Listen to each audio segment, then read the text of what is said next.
Qué bueno que está con nosotros aquí en el cohete 21 de septiembre del 2022. Ya se nos está yendo el año. Pues gracias a toda la gente que nos ha dado bríos y sobre todo los comentarios positivos para este encargo aquí en el cohete, Noticias para un País en Crisis Permanente. Le había dicho que en este mes patrio íbamos a tener al historiador Arturo Medrano Rodarte y pues ya está con nosotros, vamos a platicar. Hay cosas muy interesantes desde una posible invasión después de la independencia de México con España. También nos va a platicar algo del origen de la palabra mariachi. Entonces, pues con Medrano nos conocemos desde hace muchos años, especialmente en un periódico que no quiero recordar, muy corrupto. Y luego, bueno, le decía yo al productor Alfredo Sáenz que a lo mejor hasta Javier Contreras Orozco se va a convertir en director de Filosofía y Letras, para que vea cómo está el mundo al revés, para que usted sienta que no valemos la pena como profesionales. Ellos, nosotros sí, ¿verdad? Arturo Medrano Rodarte, gusto saludarte. Hombre, igualmente. Oye, Medrano, sin duda alguna, yo me quedé muy pensativo la vez pasada que estuvimos conversando contigo acerca de una pues, probable, o hay datos, sobre todo datos tangibles, que pudo haber otra intervención española luego, años después de la independencia, ya en 1829, ¿no? Exactamente, el 11 de septiembre El 11 de septiembre. 1829. ¿Cómo fue esto, Medrano? Mira, España nunca estuvo de acuerdo en que alguien se independizara de alguna de sus colonias. Sin embargo, desde el siglo XVII hubo por allí un personaje que es precursor para separar a México de España.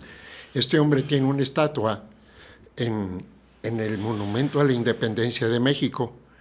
Guillermo Lampart, Guillén Lampart se llamaba. Sí. Este personaje argumentó todo lo posible para liberar a México en su tiempo, pero con una condición: él quería gobernar. Dijo, sí, yo voy a liberar a México de pero España, yo quiero gobernar. pero yo quiero ser, es más, dijo que quería ser el rey de México. Sí. Entonces, pues por ahí hubo quien lo delató, tuvo muchos problemas con la Inquisición, lo tomaron prisionero en varias ocasiones y luego se escapa este hombre de ahí, que quiere decir que era súper astuto para escaparse de ahí. Sí, fíjate. Perdón. Entonces lo retoman y le hacen un juicio ya muy riguroso y muere tatemadito en la Inquisición. Fíjate. ¿Qué año estamos hablando, Medrano? Entre 1650 y 1660 y tantos, 67, 68. Sí. Entonces, este hombre dejó una escuela en la que era posible liberarse de España, sí, donde pues es precursor realmente, aunque no lo haya logrado. La pura idea y el plan estaba muy bien hecho. Si analiza el plan, y primero empezó a conquistar públicos, pero alguien lo delató, indudablemente. Sí. Bueno, pues a partir de allí ya vienen las gentes, los intelectuales o personajes que conocemos, pero hay uno que es verdaderamente importante y es el primero que se sacrifica de los insurgentes, debido a que era hermano de Juan Aldama. Fíjate. Ignacio Aldama era hermano de Juan Aldama, y comerciante, un hombre que progresó mucho económicamente, pero invirtió todo su dinero en armas, invirtió tiempo y vida a favor de la independencia, y nadie conoce su verdadera historia. Fíjate. Oye, Medrano, en ese sentido, yo creo que los libros de texto nos han contado una parte de la historia de México y que no han sido precisos muchos historiadores que llegan gobiernos, van gobiernos y nos dejan muy plana la historia. Los datos que tú tienes, tu trabajo que te avala por más de 40 años, sobre todo, pues, dejan mucho que desear los libros de texto. Pues mira, El problema está en que los historiadores se conforman con apegarse lo más que pueden a lo oficial y de ahí no se quieren salir porque sencillamente serían muy criticados. Pero cuando hay datos, hay una frase que me gusta mucho que es: cuando se demuestra que un hecho es verdadero, se gana el deber y el derecho de decirlo, Sí, así de es. manifestarlo. Sí, Entonces, sí, debido a esto, encuentres lo que tú encuentres, aunque se contraponga con lo que sea, tienes la obligación de mencionarlo. Este es el caso de todo lo que me ha pasado a mí en la búsqueda de cosas que se anteponen a lo establecido, pero que hay la obligación de decirlo. Sí, sobre todo eso. Entonces, ¿por qué no, abordando esto que España quiso recuperar a México en septiembre de 1829, pero fue gracias, imagínate a quién, Antonio López de Santa Anna? Fue el que derrotó a Isidro Barradas. Este señor era el general español que venía al comando de varios buques, pero se les ocurre llegar por Tampico, ¿no? Por Tampico, exacto. Y al bajar, pues hay allí un problema muy serio con los mosquitos y con las enfermedades pues, tropicales que hay, que les pegan a los españoles, y se debilita un poco el ejército español, y aprovecha Mier y Terán, también era el otro general, que aprovecharon muy bien para dominar rápido a los españoles. Sí. Y luego el acontecimiento fabuloso, que creo que no hay otro en el mundo, puede haber otro, pero todavía está escondido, claro, en el cual todos los que cayeron prisioneros, que fueron la mayoría, tuvieron que ser prisioneros de los habitantes de Tampico, por la sencilla razón que no había cárcel del tamaño que se requería para todos los prisioneros, y entonces en cada casa ponían 1 o 2 prisioneros. Claro. Sin embargo, con el tiempo y el buen comportamiento de los soldados españoles, pues se hizo una amistad prácticamente, y fue que a la hora de quedar liberados, pues muchos dijeron, pues con permiso, ya no me quiero regresar, yo aquí estoy muy a gusto. Se quedaron en México. En México, fíjate, de lo bien que se trataba a los prisioneros. Entonces, como te digo, pues es un caso único, ojalá que haya otro por ahí, pero este tiene ese renombre y que no se conoce debidamente. Oye, Medrano, en ese sentido, Antonio López de Santa Anna, que a los ojos de muchos historiadores lo hemos visto como un traidor, como un vendepatrias, como lo peor. ¿Cómo tú lo ves desde la óptica tuya, que tú tienes documentos, que tienes libros y que realmente puedes tener otra opinión de Antonio López de Santa Anna? Pues es lógico que se tenga que tener otra opinión, porque el puro hecho de decir que vendió el territorio, ese territorio hubiera caído con Antonio López o con Pancho Estrada, o con otro, quien el que fuera, a quien le tocara. Estados Unidos ya lo tenía visualizado y mandó espías desde mucho tiempo antes para ver cómo lograba quedarse con ese territorio. Así es de que por ahí no hay la culpa directa al 100%. Sin embargo, atraviesa todo el país desde México con un ejército cargando todo lo necesario para atacar a los tejanos que no querían pertenecer a México en ese momento ya. Sí. Y entonces, pues atravesar todo México para una batalla, pues es demasiado egoísmo, de veras. Sí. Entonces, un personaje que hace eso y que le cae la desgracia, exacto. Mira. Ahí está el territorio perdido. Aquí con las imágenes, aquí en el estudio, el productor Alfredo Sáenz nos está haciendo el favor de ver los cambios, la transformación de este México lindo y querido, cómo se vendió, cómo era el territorio y en lo que terminó, ¿verdad? Claro. Oye, pero imagínate si Felipe Calderón y su alcoholismo pudiera vender, también lo vendía. Continúa, Medrano. Bien, pues el caso es de que hasta entonces, aún así no reconocía a España que había vuelto a perder en 29 con estos 2 generales, pero por fin hasta los años 30 y tantos es cuando reconocen ya que México debe ser independiente. Ese es en el caso de la independencia y el último intento que hizo España en reconquistarnos. Ajá. Sin embargo, pues en todo lo que se relaciona con la independencia, a mí me interesa mucho lo que hizo Ignacio Aldama, porque es el primero que sufre el fusilamiento. Cuando él iba a comprar las armas rumbo al norte, lo toman prisionero en Monclova, Coahuila, lo juzgan y ahí mismo lo fusilan, mucho antes que a Hidalgo y que a Aldama y que a Allende y que a los demás aquí en Chihuahua. Claro. Porque vinieron caminando desde Monclova hasta Chihuahua los insurgentes principales, pero a Ignacio Aldama no lo dejaron caminar, allí mismo lo fusilaron. Entonces, pues tiene tanto mérito como el mismo Juan Aldama, su hermano, que además sacrificó su fortuna y sacrificó su vida con una anticipación bastante decorosa.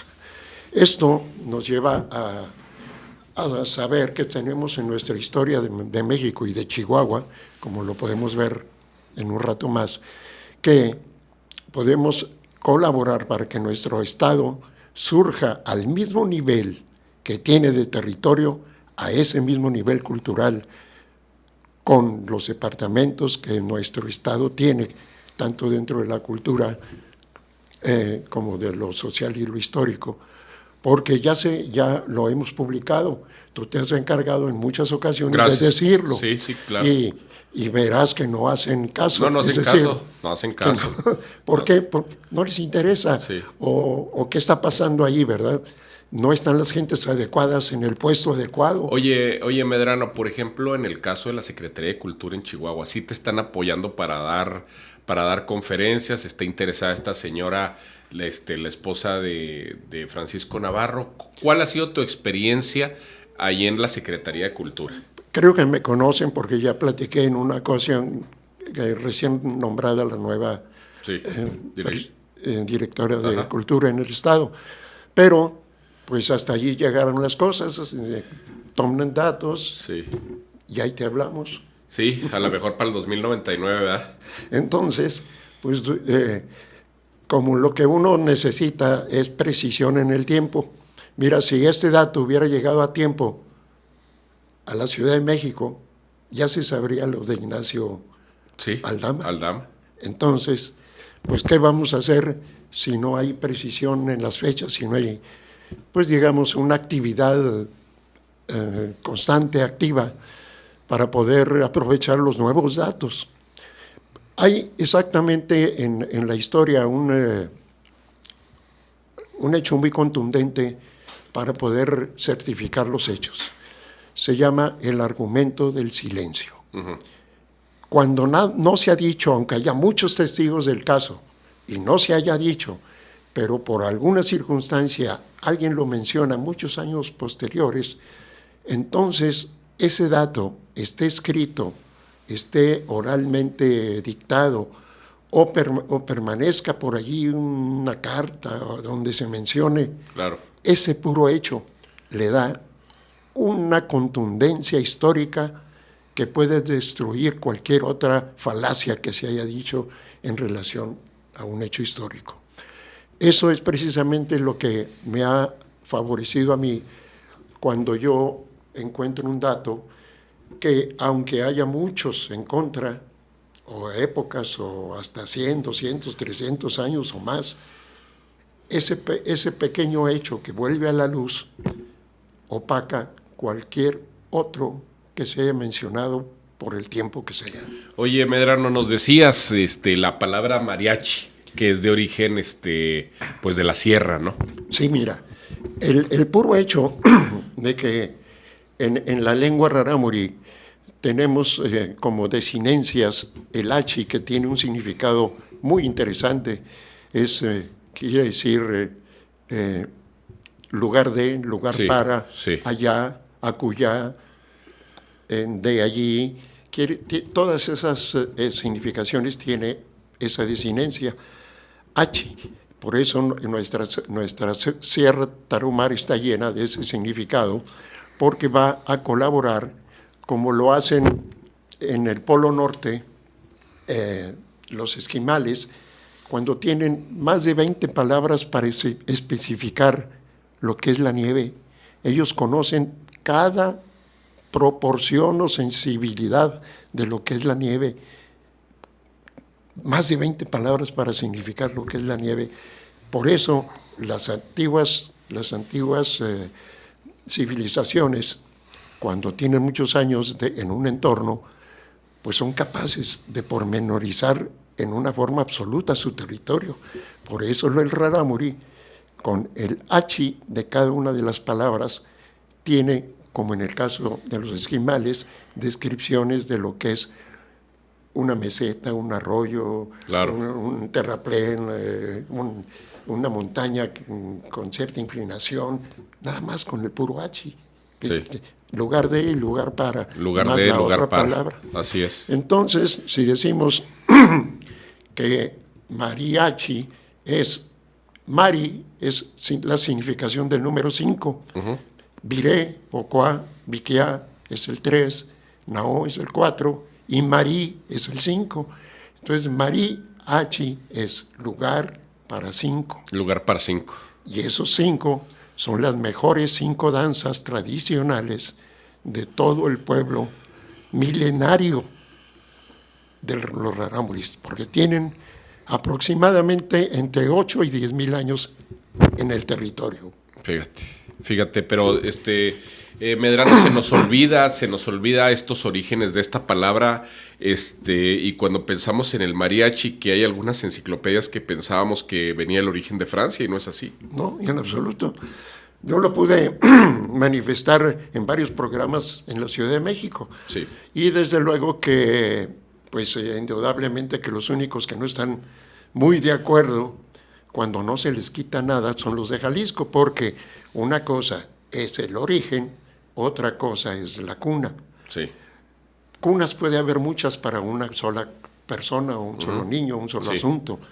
Entonces, la cuna es donde se deposita lo que ya está nacido. Entonces, eso es lo que no se entiende en muchos lugares. Por eso Jalisco está muy contento porque lo nombraron cuna del mariachi, que está correcto. Está correcto. Ellos son los que dan a conocer, por medio de su música, por medio de atuendos, por medio de su literatura, dan a conocer al mundo, por medio del cine, por medio del teatro, literatura, dan a conocer al mariachi.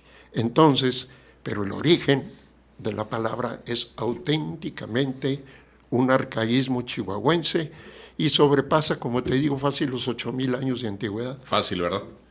Oye, Medrano, ¿qué andas haciendo ahora? ¿Qué investigación estás haciendo en este mes patrio? ¿Qué andas haciendo? O si estás preparando una nueva conferencia o qué andas investigando. Pues mira, recientemente se anunció que se iba a hacer en la Ciudad de México, Veracruz y Acapulco una carrera que se llamó El Pescado de Moctezuma. Ajá.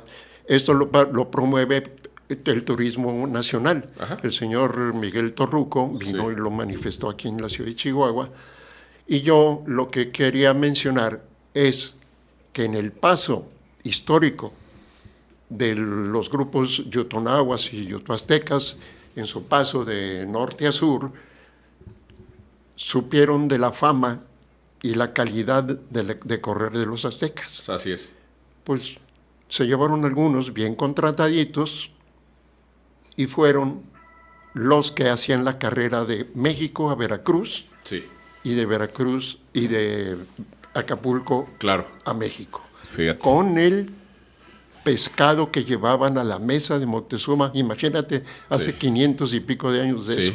Sí. Y eran pescadotes. Pescados, entonces, todo eso que se llevaba a la mesa de Moctezuma fue llevado por los rarámuris gracias a su temperamento y su calidad en la carrera.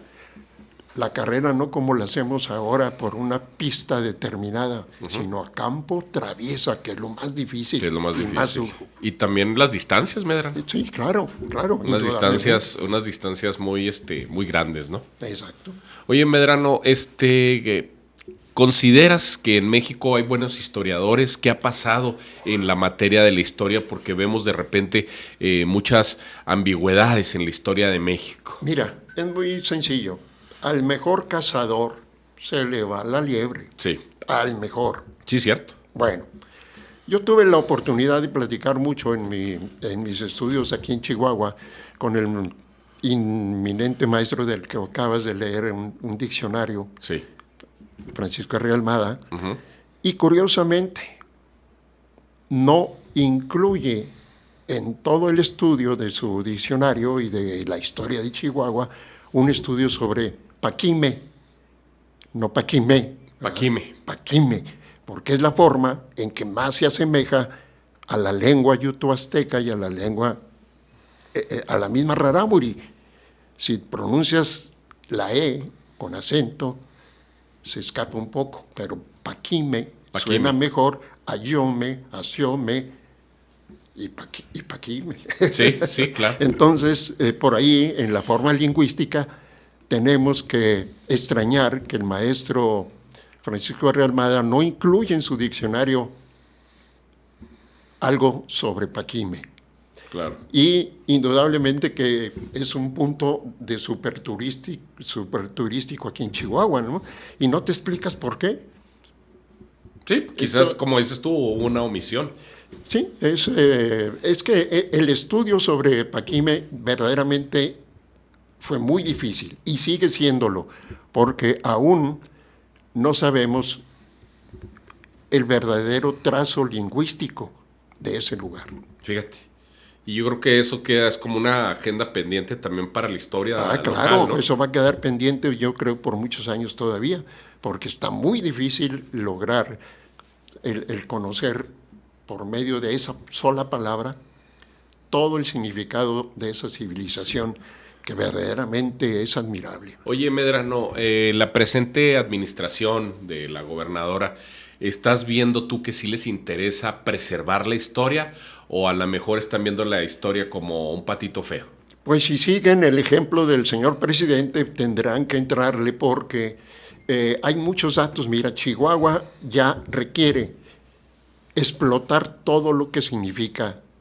En Chihuahua tenemos colaboraciones tan grandes así, tan grandes, sí, que los franceses que han estado estudiando al pueblo rarámuri han dicho, este pueblo puede ser llamado descendiente de los atlantes, de la Atlántida, sí. A esa calidad.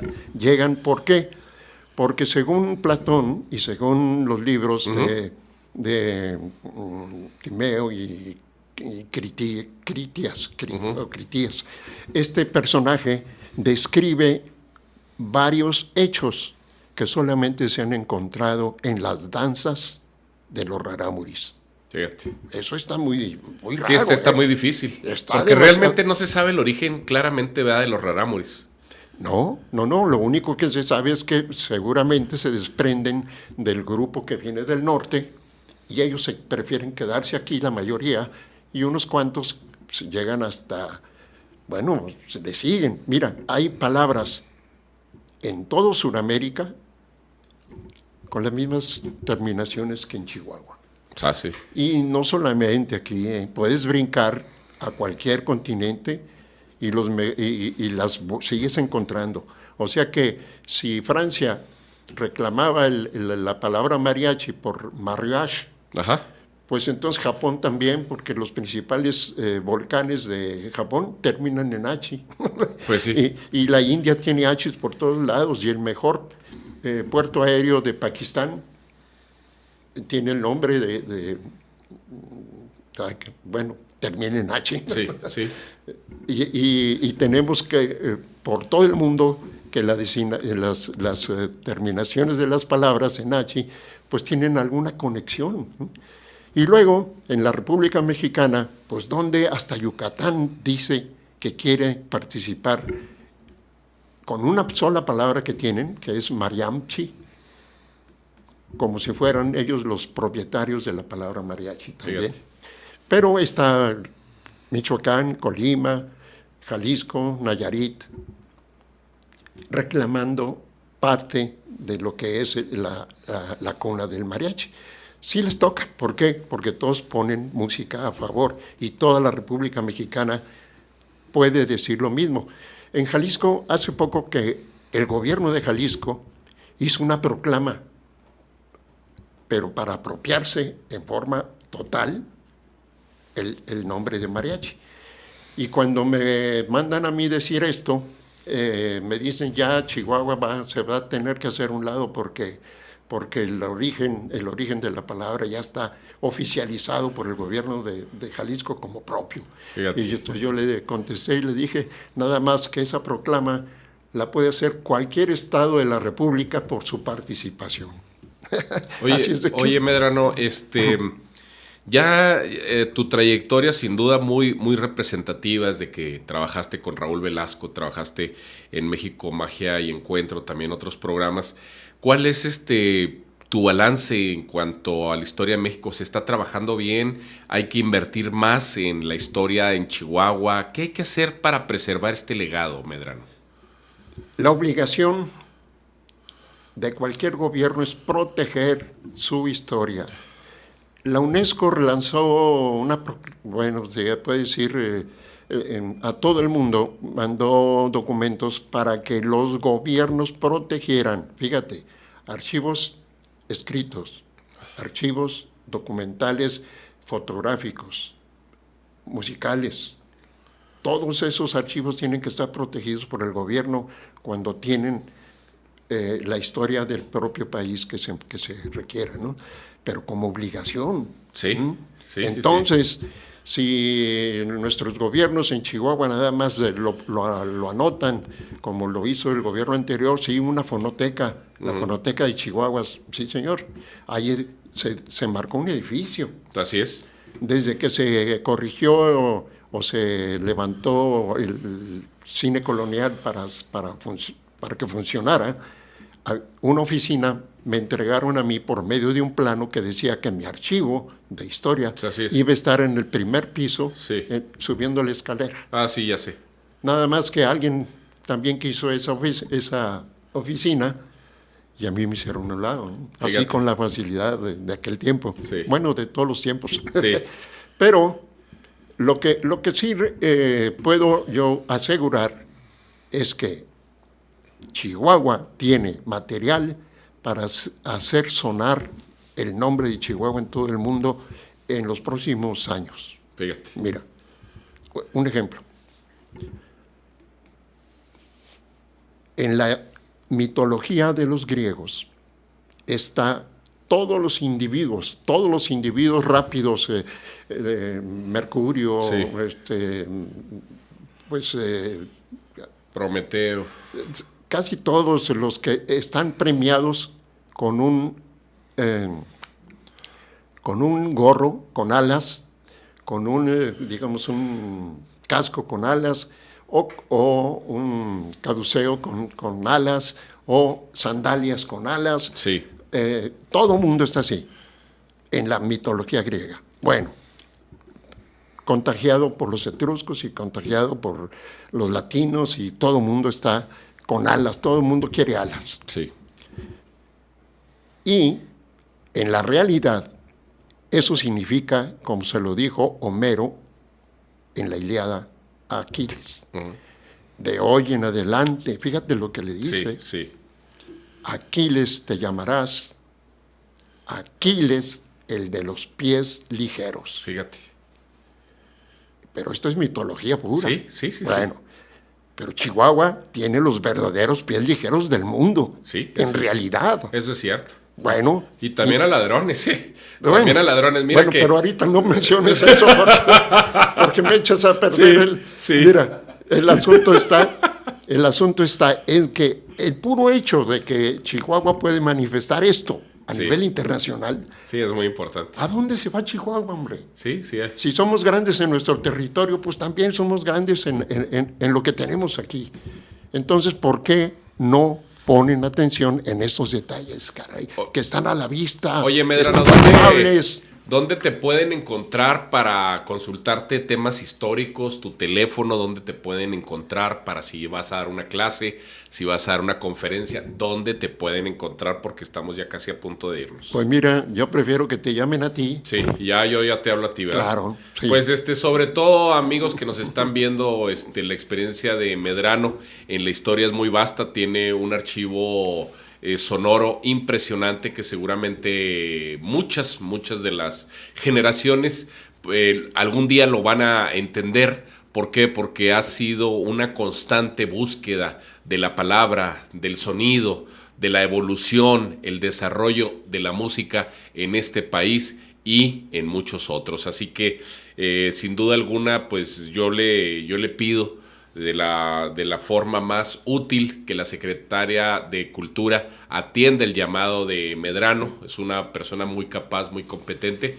Y bueno, señora Enríquez, si usted no quiere entenderlo, pues que se lo demande la gente. Después no saben por qué los corren, no sirve para nada. Igual que Adriana Ruiz, que ya pues ahora sí que hasta la premiaron, la mandaron al CECITEC. ¿Algo que quieras agregar, Medrano? Ya pues nada más que, por fortuna, tenemos los documentos necesarios para decir precisamente que lo que buscaron muchas disciplinas, mira, la primer partitura de nuestro himno nacional. Fíjate. Diré esto. Sí. Otra. Sí, fíjate. Fue buscada durante muchos años. La primer partitura. Sí, del himno. Y no se encontró. Bueno, y no, nadie la encontró. Nada más decían, bueno, pues ojalá aparezca algún día. Julián Carrillo fue el que hizo este estudio, ¿eh? Julián Carrillo. Ya ves que tiene una calle aquí entre nosotros. Sí. Bueno, pues el inventor del sonido 13 no pudo encontrar esta partitura con una comisión de más de 20 gentes. Y yo la encontré. Fíjate, Medrano. Así es. Pues muchas gracias, Medrano, por haber venido aquí al Cohete. El Cohete. No, encantado. El Cohete no somos como otros, ¿verdad? Como otros que les gusta el dinero fácil y que son muy mugrosos. Aquí tenemos otro punto de vista gracias a la apertura que nos da Alfredo Sainz. A nombre de Alfredo Sainz, nuestro productor, quédese con la programación aquí en Red Not. Yo soy Eduardo Arredondo en el Cohete y lo veo el viernes con más información, otras entrevistas y desde luego siempre poniendo en alto el periodismo. Hasta la próxima.